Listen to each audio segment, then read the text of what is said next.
The Racing Pod on Off the Ball with William Hill.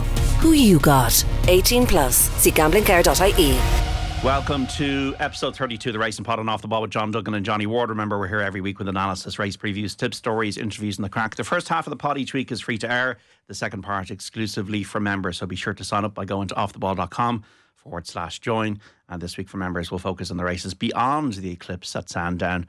Also Haydock, Naas and Bettystown all on Saturday. So subscribe now for all the juicy info and the tips. Johnny, how is the form? Very well, JD. So the Dubai Duty-Free Irish Derby was a really good race, actually. Brilliant race. It was, obviously City of Troy not running. We'll talk about the clips later in the show and White Birch not running. City of Troy not running made it a much easier race. But I suppose from the other perspective, it made it competitive. And we spoke about this on Friday when Coolmore/Ballydoyle is responsible for half the field. It's going to make it tactically compelling. And I guess it seemed to suggest that Ambiente Friendly doesn't really love the mile and a half. I felt that for Rab Havlin, the race was going quite smoothly, and there was a moment coming into the straight where he was a little bit afraid that he was going to get caught in traffic. Probably in his head, he's like, I'm taking on the home team here. 4 of the other 7 horses in the race are basically from one operation, and they're all designed effectively to win the race for one other horse.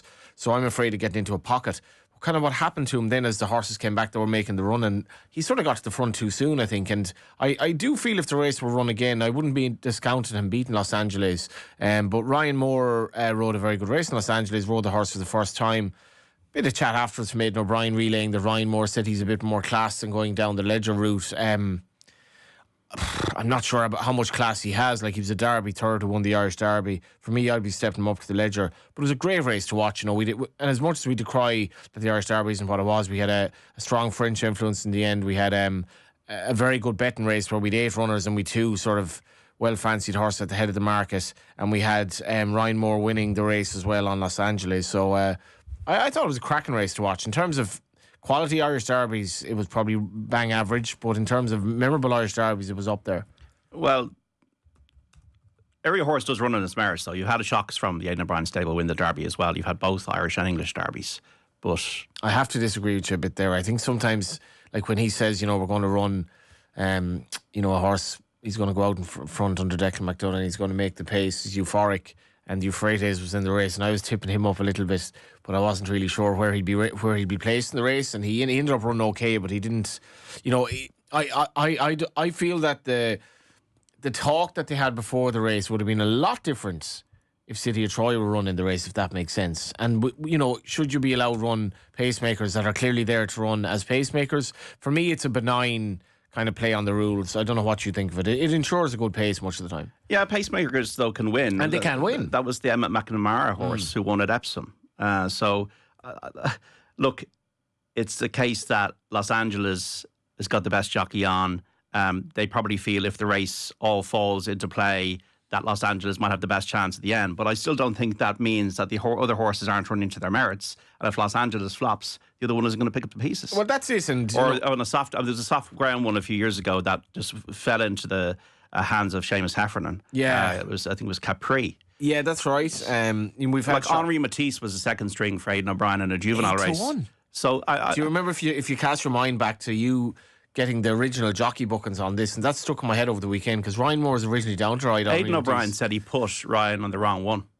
So it can't. And when you have a massive, like if Ryan Moore had been on the other horse, Henri Matisse, that wouldn't have shocked me at all. And you'd a massive, like sometimes I definitely feel, particularly with Willie Mullins, back in his second string in races is often a good route to making a few quid. Yeah, sometimes there's very little in it.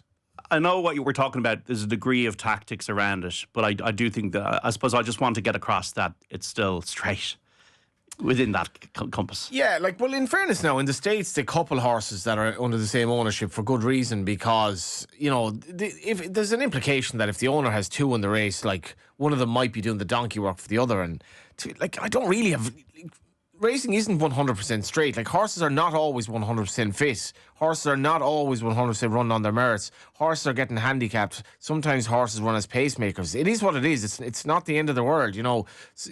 Teams are qualifying in the Euros because other teams that they're taking them on have played 3 games and they're not really arsed about winning that game. It is what it is. It's sport. It's not perfect, but it ensured a really compelling race. I'm not sure if Rab Halman would like to have it back. maybe we'll see Ambiente Friendly drop back and trip. But great finish, like really good finish. And I'm interested to see where Los Angeles goes next. But what I was wondering afterwards, JD, is was this a boost to City of Troy in terms of his credentials in terms of form, or was it not? Because the second and third from the Derby sort of boosted the form, but sort of didn't, where he kind of beat Ambiente Friendly, who did look a bit of a non-stayer at the Curragh. I think that when I see the race, I feel it's all about Los Angeles getting a really, really good ride and be much more relaxed than he was at Epsom. At Epsom, he was too much work was made of him, in my view. Ryan Moore got him into third or fourth, preserved his stamina, and then the race completely turned into a stamina test. We saw Ambiente Friendly, I think, is a horse that prefers less. I can see that through his breeding. Probably wants 10 furlongs. Los Angeles staying power got him through, and the size of him would bode well then for him taking on better tests. He strikes me as a horse that might be going towards the arc, I would say. Yeah. When I look at, for example, the horse Sunway, who was second, looks to me a complete St. Ledger horse. He was like seventh in the French Derby over 10 furlongs. So he's obviously a horse that needs further. So that strikes me that they did have a really good gallop on Ambiente Friendly when they pushed the button. Couldn't respond to Los Angeles having just reserves of stamina, but also the class to be in that position in the first place. And obviously focus as well. I do believe that, in championship races, horses do come out and win at crazy prices, and horses from second strings, you see with Willie Mullins, Aidan O'Brien, it does happen. So I do believe generally, on the whole, horses do run on their merits, but it's also factored into the market, that the market does reflect on general what the horse's chance is. That's the thing about betting on races, where if you're told, trainer X is running two horses, one of them is fancy, the other one isn't, this seeps into the market at times as well. And in the old days of the betting ring, if a particular owner were not backing his horse, that would have a massive effect on the price. That doesn't mean the horse isn't trying. And I would often take the contrarian view in the market. Like I was sort of suggesting that, like that horse Magsborough at Cheltenham, won the Triumph Hurdle, talked about all winter, talked about as this thing. On the day, drifted like it was something. It was as cold as the Antarctic, and it won. Often you'll get a rumour, which may be true, that say the horse didn't work that well the other day. Let's be honest, it's very, very hard to get a truly accurate price for every horse going into a race. And as much as I've bemoaned the betting ring and the way it's gone, like, punters have a great choice now. Like, and if you went to the Curragh on Sunday, if you went to any wheel race meeting in Ireland, you're going to get accommodated, and you're going to get plenty of, even though the exchanges is dictating the on-course market, you will get disagreements in terms of bookmakers, and you'll get pretty much close to 100% market. You get plenty of options to back horses at decent prices at the races. And like the Henri Matisse thing was a fascinating one for me, where you kind of almost needed to be, I don't know, if you were at the track, you could have assessed that horse. You could have said, well, okay, he's not the apparent, stable first string, but a lot of these O'Brien 2-year-olds to me, they're kind of, there might not be much between them. And you could have looked at him in the parade and you said, he's a lovely looking horse. I've no negative for him. Can't believe his price. Was it Chartash? I remember at that meeting last year, I backed him in the Railway Stakes. Not a penny for him on the day. He ended up winning. And it's particularly satisfying when that happens, when you go against the market and get it right. But I couldn't go to the Derby Sunday. I was disappointed I couldn't go, but the crowd was slightly up on last year, and from people I spoke to, they had a good time there, and it was a 9-race card, really, really good racing, brilliant weekend at the Curragh, the 3 days. And just to illustrate my point, Frozen Fire was a 16-1 winner of the Irish Derby under Seamus Heffernan in 2008, not the fancied horse in the stable. And then Sovereign won the Irish Derby there a few years ago under Aidan O'Brien. Padraig Beggy rode it. That's right. This horse, Sovereign. Just pull up the 33-1 outsider. Made the rest, cleared near his rival, still going well. Strikes me as a pacemaker for Anthony Van Dyke, and still won and beat Anthony Van Dyke by 6 lengths. Yeah, and you have to get the pacemaking right, so the pacemakers can win. Is just, I suppose, my point. Absolutely, and I suppose on Sunday they had a horse in Euphoric who's well used to pacemaking and isn't a bad horse in his day. His Derby trial form was quite good, but they were able to make it a pace. I think that's like I spoke about this Friday. Like, it was very, very hard to know from a Ballydoyle perspective in terms of your plan. How do we get the favourite beat? Because he can be a bit keen, but you want to expose his stamina if there is a deficiency. And I thought, if you look back, Ryan Moore rode the race. He went at it quite hard early in the straight. I thought David Jennings' article in the Racing Post was good in explaining why he thought the race worked out like this. We need this in racing. We need, like, football teams have different tactics on different days depending on who they're playing. We hail Guardiola as a genius, and we say like, why is Damien Duff doing this and why did Stephen Kenny do that? And teams play by the way that their manager puts them out there. But we need stuff to happen in a race that was planned beforehand that makes you think afterwards. Oh, that was really interesting. Why Ryan Moore did that? Why did he do that? Why did he get the favourite beat? And I think it was a kind of a victory for Ballydoyle on the day. Just on other things, Henri Matisse we mentioned in the Railway Stakes looks like a stayer. And Booyah, Thomas Gibney had the Irish national winner there, and it was intense raffles, and he had a flat winner on Sunday in the handicap, which was interesting. Yeah, my friend Declan, he runs an estate agents just beside me in Harold's Cross. Very, very, very friendly with Tom Gibney. And it was explained to me that the horse was actually really worked up beforehand. You don't see these things in this. They were kind of struggling to actually get him down to play ball initially, and they said like Declan and Tom are mates going back years. I think they basically grew up together, but he'd take a big interest in the yard, and I didn't realise how much had gone wrong for Booyah. And for Tom Gibney to have a winner like this, Johnny Feen had a winner with Wesley Joyce, Premier Handicap winners, brilliant for racing. Massive spread of winners across trainers across the weekend, and we bemoan flat racing that it's dominated by one force, but the Blue Stocking came over from England, Ross O'Ryan, good ride. Yeah, that was interesting. I thought there was almost too much focus on sort of Kieran Schumacher on the runner-up, in the sense that like I just wonder where Emily Upjohn is at the moment, because she didn't run well at Epsom. She ran much better here, but like it wasn't the case that she was like in the end she was kind of beaten readily enough at the line. I don't think it was a bad ride. I think she went mad short in running, so punters in running didn't think it was a bad ride. Blue Stocking was good, just maybe truly enchanting. Likes a bit of cutting the ground, probably helped the rain for her. Yeah. And the early stud stakes. Yeah, that was good forms as well. Jan Bruegel probably needs further. Might be an edger horse. Hard work for him, but he got it done. He got it done, but like I'd agree with you on him being a St. Ledger horse, JD. Like that was a race that was there were some races where you'd proper strong kind of well-worn candidates in that. Like he beat Trust Your Instinct, who was a 4-year-old bolster who kind of got the rein and self-belief. These are old horses. Like Jan Bruegel is very, very lightly raced, and he's coming in off a maiden win out of Devoted to You. Really nice pedigree. Considering he still looks quite raw, like I fancied Equerry Secret. We watched the race together. He ran well in third and he beat him very well, and Jan Bruegel could be a proper Ledger horse, I think. The Eclipse then, a Sandown on Saturday, 3:35. A race you enjoy over the years? Yeah, like I was 10 furlongs. Yeah, I mean Sandown. It's a really good race in the clips in the sense of the distance, and it's kind of you're bringing the 3-year-olds against 4-year-olds. You're bringing horses from sort of a mile and a half, taking on the mile horses, and this race for me was stepping up to be an absolute classic this year, in the sense of I thought like a classic anyway, in the sense of White Birch taking on City of Troy. And unfortunately during the week then, when they were sort of saying there was a kind of rumours, I suppose, but it wasn't rumours, George Murphy was saying that his bloods weren't right, White Birches, and I was kind of wondering what's going to happen to the race, and unfortunately he was scratched. But if you look at the race down the years, like I think my first memory of it was Falbrav and Naef, so that's gone back to what, 20 years ago, 21 years ago. And that was Falbrav beating Naef, and I remember that year, like I suppose I was just getting into racing that time. Remember George Washington running the race. I think Shamie Heffernan rode him. See the Stars was a massively memorable race as well. He was one of both he and Golden Horn won it after winning the Derby. It's not actually that commonly done, but Sandown's quite an interesting track for flat horses as well. And I was just really, really hoping that we'd have White Birch, because it's the story behind the train. Also the fact that like he was third in the Derby last year, but he looks a really good horse this year. He slammed August Rodan. Could be one for the Arc, maybe.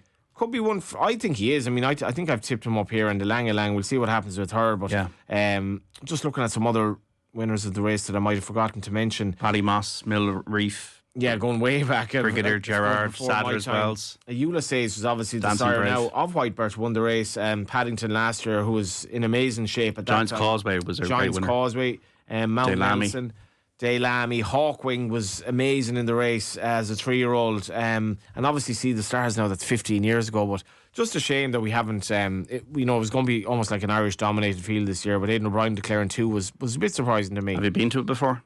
No, I haven't. Again, it's on the bucket list. I had been to it 19 years ago. saw Oratorio at 12-1 beat Motivator, the Derby winner. Proper race. Kieran Fallon versus Johnny Marcia down the stretch at Sandown. I was in the infield, so I was on the other side of the winning post, and all I saw as they both came to the line was Kieran Fallon whistling, at the horse, Oratorio whistling as he crossed the line. He was a quintessential sort of mile and 1 mile and 2 horse, small, very, very hardy. And that was a good renewal of the race because Oratorio went on to win. Didn't he win the Champion Stakes, I think? Very, very good horse. And it's just a shame. I suppose at least on Saturday we have the 8 runners. But so where are you on City of Troy right now? Well, if we look at the race, will he improve? I think he should improve. You know, and Aidan O'Brien's noises have been very good about this horse, I suppose, since the Guineas. And his noises that I'm only reading him in the paper, but he sounds like he's really come on from Epsom, and that he's learnt a lot from that. And it was quite a messy race at Epsom. You know, he was drawn 1. It's a very bizarre track. He was well out of his ground coming into the straight. Ambiante Friendly travelled every bit as well as him. He's still kind of mowed through the field like a very good horse. Whether you can back him at 1 to 3 now, I mean, it wouldn't be for me. But I'm really looking forward to seeing him run. I really did feel against White Birch, albeit taking weight off him, that he'd have had a proper test. Is he in any way vulnerable to the older horses? I'd imagine he's probably vulnerable to not performing on the day. When you look at the weights, a bit like Auguste Rodin. Yeah, that he could be a bit in and out. He's had one bad run in his 5 race career, and maybe there were excuses for that. But other than that, he's been flawless. I wouldn't be against him, but if you're having a bet on the race, like the home horse in the race are just so average. Like, See the Fire. If I go through the field from the bottom up, the Fire she's a filly by See the Stars, who actually ran quite well the last year behind Porta Fortuna. Stepping up in trip should suit in theory. She's actually a big price. Jerib won't beat King's Gambit the last day in the Hampton Court Stakes. Kind of a solid horse. 3-year-old by Zoffany shouldn't be nearly good enough. Ghost Riders of the 3-year-old generation as well. He obviously beat City of Troy at Newmarket. Didn't run badly on ground that was probably too heavy in the French Derby the last day. Dancing Gemini was maybe a small bit unlucky in the Derby. I couldn't believe he was sent off 8-1. Dylan Brown McMonigal rode him. He was second in a really messy race in the French Guineas. He's a solid horse by Camelot. Nowhere near good enough to beat City of Troy. City of Troy, you've spoken about possibly the best 2-year-old Aidan O'Brien's ever trained. His Derby performance was really, really good. It didn't look to me the strongest Derby in the world. It looked fairly run-of-the-mill Derby. I do feel almost though dropping back to a mile and 2 might actually suit him in a strongly run race. Stay Alert is a mare by Fast Let Rock. Intriguingly, she rocked up to the Curragh on Saturday behind the 2 fillies you mentioned. Ground didn't suit. And they're probably right to come up again. She's rated 112. It shouldn't be nearly good enough. Hans Anderson, this is where it gets interesting, my selection in the race, because Hans Anderson is clearly there to just, and we speak about horses trying, but he's clearly there to sort of just go out in front and do a bit of donkey work for his stalemate. He's rated 102, hasn't a hope of getting involved in here. And that leaves us with Al Rifa, who is available at 33-1. Now, this horse won the National Stakes as a 2-year-old. Only run 4 times since, not 1. Joseph O'Brien, the trainer, referenced that he's closely related to an Ascot Gold Cup winner. So pedigree says the stamina is in his lineage. He might be doing his best work at the finish. The Arc is the plan, mentioned by Joseph. Rushed off his feet at Saratoga last time out, but you have faith? I think he's a cracking bet each way. Now, let's be honest. If you back this horse on the win side of it, you're expecting to lose the bet, but I prefer to back him than lay him at the 33-1 an offer. As you say, JD, he's not run much at all since his 2-year-old. There's 8 runners. There's 8 runners. That's the key. It is a sneaky each way bet. If you want to do it, don't go overboard, because bookmakers generally they're obliged to price these races up each way, even though the terms are anachronistic. But we'll say if you're getting 33-5 for him to finish in the first 3, that's monster bet, because he will Monster Munch. Bet, Monster Munch. Were you a Monster Munch fan? Absolutely was. I was a Monster Munch fan. I actually feel like some now. He ran the last. They only had the one flavour, really, a Monster Munch. What was it actually? What is in it? I'd say it wasn't very natural anyway, but it's no, nice. It's full of E numbers. But in the UK, they used to have a roast beef option for Monster Munch, but they didn't have in Ireland. Ooh, that's quite interesting. I think it was pickled onion, or maybe it wasn't. I don't know. Monster Munch would be well up there with my favourite. I haven't had a Monster Munch in probably about 20 years. That's something we'll do, as well as go to the Breeders' Cup next year. So he ran in the States like the Breeders' Cup the last day. Probably not the best ride by Johnny Velasquez, who had a a nice time with in Ireland over the last week or two. But if you look at his form, even since his 2-year-old days, he was behind Masher, Ace Impact, beaten 3 parts of a length, beaten at Longchamp. But like this, he's finishing really close up in these races, and he's a horse who's going to come from rear. So you imagine if there's a pace kind of boil up, I'd be very, very confident that he's going to run into. Is the he your first make 4. mine a double J? He actually each way? is. Yeah, each way he's an outstanding bet. And if you were to back, even if you back him at 25 to 1, you're getting 5 to 1 on the place. So 10 each way, and that gets you 60 back for your 20. And you might get a run for your money on the win market. He shouldn't beat Augusta Rodan, but he's a very good horse. And as a 2-year-old, he wouldn't be a million miles off. Sorry, he wouldn't. He shouldn't be the City of Troy. As a 2-year-old, though, he ran twice. He looked exceptionally good. He's by Wootton Bassett. He's an exceptional sire. And he'll be running on his merits. As you say, he's going to step up and trip to the arc. He's an outstanding each way bet. Alrifa, make mine a double J. Johnny Ward each way, 33 to 1 in the Eclipse of Sandown on Saturday at 3:35. My one is Desperate Hero, which is what I am. 8 to 1 in the Coral Charge, the 5 furlong race at the 150. Would you say you're Sandown. a hero? I know, Well, to some people, a very select few. Sandown 150, Desperate Hero, 8 to 1 each way is my one, and I'll go through that more in the next section. This is the Racing Pod on Off the Ball. If you're listening to the free version of the podcast, we're leaving you here, but if you're looking for more, including our look at the races beyond the Eclipse of Sandown, also Haydock, Naas and Bettystown on Saturday, go to offtheball.com/join to subscribe and get the full podcast with all of our racing tips, insights and stories from the week's